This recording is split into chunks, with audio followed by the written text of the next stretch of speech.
নমস্কাৰ আপোনালোক সকলোকে পুনৰবাৰ স্বাগতম নাজমাই মজিদ বন্ধুসকল পলকতে চামক আজি সন্ধিয়াৰ 7টা গুৰুত্বপূৰ্ণ খবৰ প্ৰথমটো খবৰ মন্ত্ৰী বিমল বৰাৰ কনভয় দুৰ্ঘটনাগ্ৰস্ত শিৱসাগৰত দুৰ্ঘটনাত পতিত হৈছে মন্ত্ৰী বিমল বৰাৰ কনভয় আৰু এই ভয়ংকৰ দুৰ্ঘটনাত আহত হৈছে 4জনকৈ আৰক্ষী জোৱান মন্ত্ৰী বিমল বৰাৰ কনভয় দুৰ্ঘটনাগ্ৰস্ত সন্মুখত গৰুৰ পোৱালি পৰাৰ বাবে সংঘটিত হৈছে ভয়ংকৰ দুৰ্ঘটনা প্ৰধানমন্ত্ৰী মোদীৰ অনুষ্ঠানলৈ গৈ থাকোঁতেই কনভয় দুৰ্ঘটনাগ্ৰস্ত হৈছে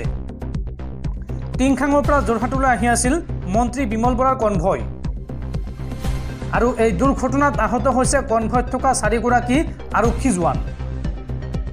শিৱসাগৰত এই ভয়ংকৰ পথ দুৰ্ঘটনাত পতিত হৈছে মন্ত্ৰীগৰাকীৰ কনভয় আৰু এই ভয়ংকৰ দুৰ্ঘটনাত 2জন দলীয় কৰ্মীও আহত হৈছে পৰৱৰ্তী খবৰ আপোনাৰ সন্তানৰ হাতত মোবাইল ফোন তুলি দিয়াৰ পূৰ্বে একবাৰ ভাবক কিয়নো মোবাইল ফোনৰ ব্যৱহাৰে আপোনাৰ সন্তানলৈ মাতিছে ভয়ংকৰ বিপদ শেহতীয়াকৈ এমছৰ অধ্যয়নত পোহৰলৈ আহিছে এই উদ্বেগজনক তথ্য দেশৰ প্ৰতিগৰাকী অভিভাৱকৰ বাবে জৰুৰী খবৰ মোবাইল ব্যৱহাৰে আপোনাৰ শিশুটিলৈ মাতিছে ভয়ংকৰ বিপদ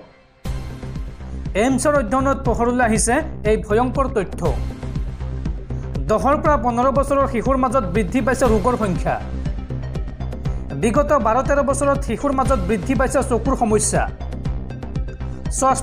চশমাৰ প্ৰয়োজনীয়তা বৃদ্ধি পাইছে শিশুৰ মাজত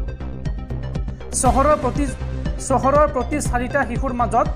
এটি শিশুক প্ৰয়োজন হৈছে চশমাৰ কিন্তু গাঁৱৰ প্ৰতি 7টা শিশুৰ মাজত এটি শিশুক লাগে চশমা আৰু চকুৰ সমস্যাৰ বাবে অধ্যয়নত আহিছে বাধা 2050 চনলৈকে দেশৰ 40% শিশুৰ চকু নষ্ট হোৱাৰ সম্ভাৱনা আছে শেহতীয়াকৈ এই তথ্য প্ৰকাশ কৰিছে এমছে কৈছে যদি এনেদৰে মোবাইল ফোন ব্যৱহাৰ কৰি থাকে বা এই প্ৰৱণতা থাকি যায় তেতিয়াহ'লে 2050 চনলৈকে দেশৰ প্ৰায় 40% শিশুৰ চকু নষ্ট হোৱাৰ সম্ভাৱনা আছে পৰৱৰ্তী খবৰ মুখ্যমন্ত্ৰী ডক্টৰ হিমন্ত বিশ্ব শৰ্মা পুনৰ চ্যালেঞ্জ এআই উদ্যাপ প্ৰধান মৌলানা বদৰুদ্দিন আজমলে মন্তব্য কৰি কয় যে অসম চৰকাৰে মাদ্ৰাছা বন্ধ কৰিলেও আমাৰ ল'ৰা ছোৱালী ডাক্তৰ ইঞ্জিনিয়াৰ হ'বই আমাৰ সৈতে সদায় আল্লাহৰ আশীৰ্বাদ আছে এই মন্তব্য বদৰুদ্দিন আজমলৰ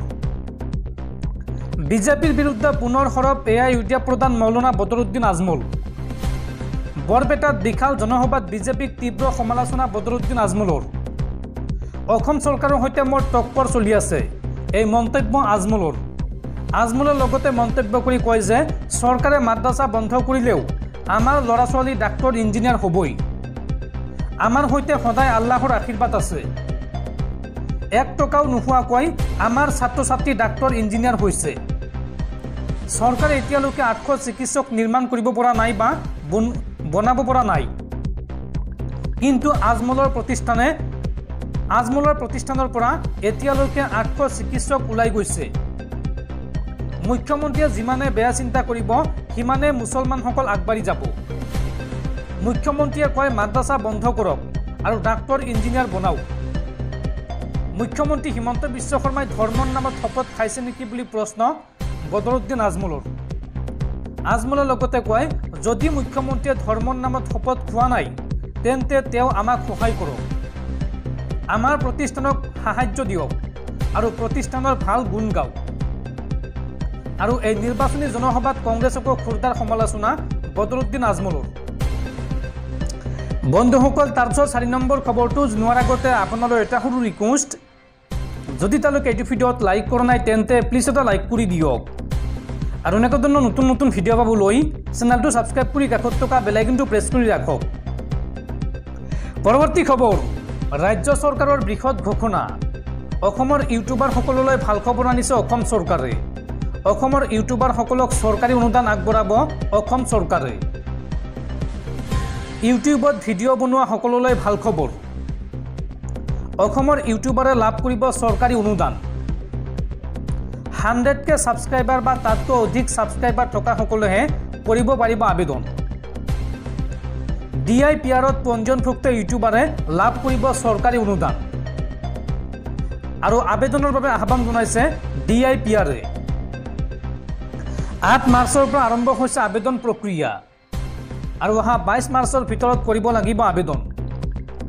এই সন্দৰ্ভত অধিক তথ্য জানিবলৈ আপোনালোকে ভিজিট কৰক https://dipr.assam.gov.in এই ৱেবছাইটত সবিশেষ তথ্য জানিব পাৰিব পৰৱৰ্তী খবৰ বিজেপিক পুনৰ খুৰদাৰ সমালোচনা সাংসদ গৌৰৱ গগৈয়ে কয় যে নিৰ্বাচন আহিছে সেইবাবে বিজেপিয়ে মিয়া শব্দটো পাহৰিব ধৰিছে আৰু আজিৰ তাৰিখত মোদী মানে হৈছে মূল্য বৃদ্ধি এই মন্তব্য কংগ্ৰেছী সাংসদ গৌৰৱ গগৈ কংগ্ৰেছৰ নিৰ্বাচনী জনসভাত বিজেপিৰ বিৰুদ্ধে পুনৰ সৰব গৌৰৱ গগৈ ধিঙত কংগ্ৰেছৰ বিশাল জনসভাত বিজেপিক তোলা ধনা কংগ্ৰেছী সাংসদগৰাকীৰ আৰু তেওঁ মন্তব্য কৰি কয় যে এতিয়া বিজেপিয়ে লাহে লাহে মিয়া শব্দটো এৰি দিছে তেওঁলোকে পাহৰি গৈছে নিৰ্বাচন আহিছে বিজেপিয়ে এতিয়া মিয়া শব্দটো পাহৰিব ধৰিছে আকৌ বিজেপিয়ে খেতিয়কসকলক মাদ্ৰাসাক লৈ অপমানজনক কথা ক'ব নিৰ্বাচনৰ পিছত বিজেপিয়ে আকৌ ৰাইজৰ মাজত ঘৃণাৰ ভাৱ সৃষ্টি কৰিব ৰামায়ণৰ প্ৰসংগৰে বিজেপিক ৰাৱণৰ সৈতে অহংকাৰী বুলি তুলনা কৰিলে গৌৰৱ গগৈয়ে আৰু আজিৰ তাৰিখত মোদী মানে হৈছে মূল্য বৃদ্ধি এই মন্তব্য কৰে গৌৰৱ গগৈয়ে লগতে কয় কংগ্ৰেছ হৈছে দুখীয়া মানুহৰ দল আৰু বিজেপি হৈছে ধনী মানুহৰ দল নিৰ্বাচন পাৰ হৈ গ'লে তেওঁলোকে আকৌ আমাক অপমানিত কৰিব ৰাৱণৰ দৰে এদিন বিজেপিৰ অহংকাৰৰ পতন হ'ব বিজেপিৰ নিজ দলৰ কোনো ৰাজনীতিৰ প্ৰতি সততা নাই আৰু লগতে AIUDF দলে কি ক'ব তাৰ স্ক্ৰিপ্ট তৈয়াৰ কৰিছে বিজেপিয়ে AIUDF দলক তীব্ৰ সমালোচনা কংগ্ৰেছী সাংসদগৰাকীৰ পৰৱৰ্তী খবৰ সমাগত ইছলাম ধৰ্মীয় লোকসকলৰ পবিত্ৰ ৰমজান মাহ আৰু ৰমজান মাহক লৈ আহি গ'ল নতুন নিয়ম ৰমজান মাহৰ বাবেই সলনি হ'ল বিদ্যালয়ৰ পাঠদানৰ সময় ৰমজান মাহক লৈ আহি গ'ল নতুন নিয়ম বিদ্যালয়ৰ পাঠদানৰ সময়সূচীৰ হাল সলনি কৰা হৈছে ৰমজান মাহৰ বাবে আগুৱাই দিয়া হ'ল পাঠদানৰ সময় পুৱা 8 বজাৰ পৰা এতিয়াৰ পৰা বিদ্যালয়ত কৰিব লাগিব পাঠদান আৰু 12:45 ছুটি দিয়া হ'ব বিদ্যালয় ৰোজা আৰু ইফতাৰৰ সুবিধাৰ্থে এই সময়সীমা নিৰ্ধাৰণ কৰা হৈছে উল্লেখযোগ্য যে পূৰ্বে 10 বজাৰ পৰা বিয়লি 4:20 চলিছিল পাঠদান আৰু ৰমজান মাহক লৈ কৰ্ণাটকৰ শিক্ষা বিভাগে জাৰি কৰিছে এই নিৰ্দেশনা পৰৱৰ্তী খবৰ প্ৰধানমন্ত্ৰী মোদীৰ ভ্ৰমণৰ সময়তে মৃত্যু হৈছে এগৰাকী বিজেপি বিধায়কৰ হৃদৰোগত আক্ৰান্ত হৈ মৃত্যু হৈছে ফচুম খিমহুন নামৰ এগৰাকী বিজেপিৰ বিধায়কৰ প্ৰধানমন্ত্ৰী মোদীৰ অসম ভ্ৰমণ আৰু অৰুণাচল প্ৰদেশত বিভিন্ন প্ৰকল্প উদ্বোধনৰ কাৰ্যসূচীয়ে উত্তৰ পূৰ্বাঞ্চলৰ বিজেপি শিবিৰক উৎসাহিত কৰাৰ সময়তে অৰুণাচল প্ৰদেশৰ এগৰাকী বিজেপি বিধায়কৰ মৃত্যু হৈছে শনিবাৰে মৃত্যু হোৱা এগৰাকী বিজেপি বিধায়কৰ নাম হৈছে ফচুম খিমহুন মৃত্যুৰ সময়ত তেওঁৰ বয়স আছিল 63 বছৰ জানিব পৰা মতে হৃদৰোগত আক্ৰান্ত হৈ তেওঁৰ মৃত্যু হয় উল্লেখযোগ্য যে ফচুম খিমহুন অৰুণাচলৰ 52 নং চাংলাং দক্ষিণ সমষ্টিৰ পৰা 2014 চনত প্ৰথমবাৰৰ বাবে বিধানসভালৈ নিৰ্বাচিত হৈছিল সেইবাৰ তেওঁ অৱশ্য পিপলছ পাৰ্টিৰ পৰাহে প্ৰতিদ্বন্দ্বিতা কৰিছিল আৰু ইয়াৰ পিছত 2019 চনত তেওঁ বিজেপিৰ টিকটত একেটা সমষ্টিৰ পৰা নিৰ্বাচিত হয় আৰু মৃত্যুৰ সময়ত তেওঁৰ পত্নী আৰু 2 সন্তানক ইহ সংসাৰত এৰি থৈ যায়